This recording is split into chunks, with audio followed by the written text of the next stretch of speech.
అందరికీ నమస్కారం.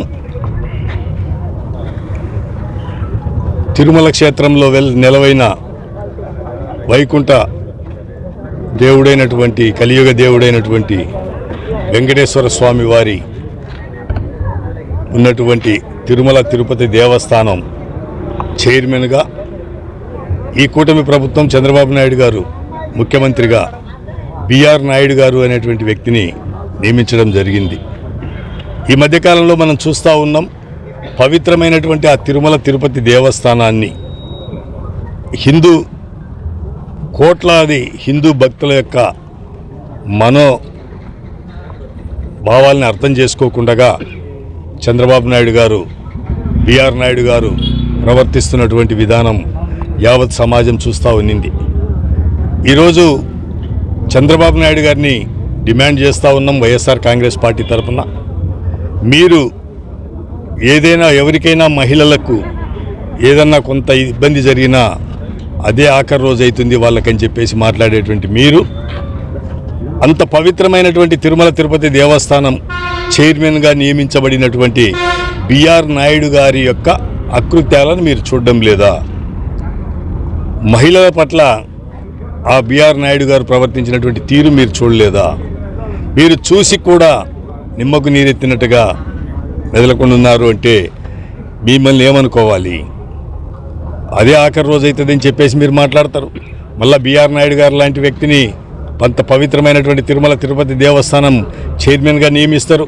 ఆ తదుపరి ఒక మహిళ బయటకు వచ్చి మాతో అసభ్యంగా ప్రవర్తించినారు బిఆర్ నాయుడు గారు అని చెప్తే దాని మీద ఎలాంటి చర్యలు తీసుకోరు. ఆయన మీద తీసుకోకపోగా మీ మనవడి పుట్టినరోజు అని చెప్పి తిరుమల క్షేత్రానికి వెళ్ళిన సందర్భంగా మీతో పాటు దర్శనాలకు, మీతో పాటు అన్నదానానికి, ఈ మధ్యనే ఒంటిమిటలో కోదండ రామస్వామి వారి దేవాలయంలో జరిగినటువంటి రాముల వారి కళ్యాణంలో మహోత్సవంలో కూడా మీ పక్కనే వారిని ఉంచుకొని మీరు ఆయన్ని ఇంకా అందలాన్ని ఎక్కిస్తూ పోవడం అనేది చాలా దుర్మార్గమైన విషయం. కాబట్టి ఇప్పటికైనా మీరు దయచేసి హిందూ భక్తుల యొక్క మనోభావాలని దృష్టిలో ఉంచుకొని ఈ మహిళల పట్ల సరైన ప్రవర్తన లేనటువంటి బిఆర్ నాయుడు గారిని వెంటనే ఆ చైర్మన్ గిరి నుండి తప్పించాలి. లేదా బిఆర్ నాయుడు గారైనా ఇప్పటికైనా ప్రజల యొక్క భక్తుల యొక్క మనోభావాలని దృష్టిలో ఉంచుకొని ఆయనైనా రాజీనామా చేయాలి. చేయడం ద్వారానే మీ యొక్క నిజస్వరూపం బయటకు వస్తుంది. ఎంతవరకు సమంజసమో ఆలోచన చేసుకోండి. చంద్రబాబు నాయుడు గారు ఎంతో మీరు ఆ వెంకటేశ్వర స్వామి నా కులదైవం అని చెప్తారు, అక్కడ ఉండేటువంటి ఏమి జరిగినా కానీ ఉపేక్షించే పని లేదంటారు. కానీ మీరు చేస్తున్న విధానం ఏంటి? మీరు తీసుకున్న నిర్ణయం ఏంది?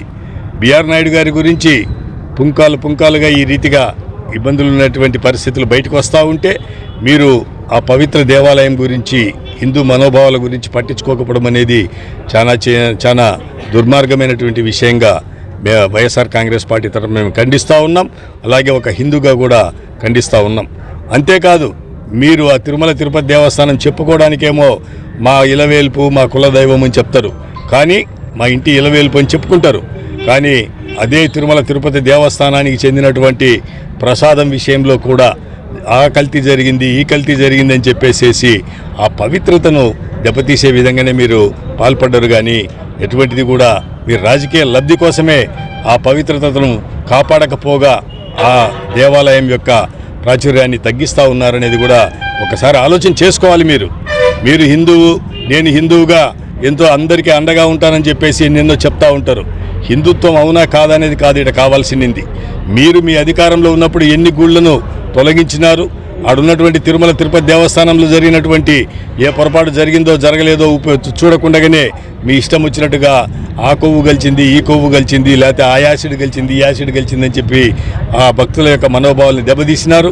అలాగే ఈరోజు బిఆర్ నాయుడు అనేటువంటి ఒక వ్యక్తిని మీరు ఇన్ని రోజులైనా కూడా ఆయన తొలగించకపోగా ముందుకు అట్లే నడుపుతున్నందుకు మీరు మీరు హిందువుల యొక్క ద్రోహిగా ముద్రించబడతారు. కాబట్టి దయచేసి ఇప్పటికైనా వాస్తవాలు మీరు గ్రహించి రాజకీయాలకు అతీతంగా హిందువుల యొక్క మనోభావాల్ని, భక్తుల యొక్క మనోభావాల్ని దృష్టిలో ఉంచుకొని బిఆర్ నాయుడు గారు లాంటి వాళ్ళని తొలగించాలా అని చెప్పేసి డిమాండ్ చేస్తూ ఉన్నాం.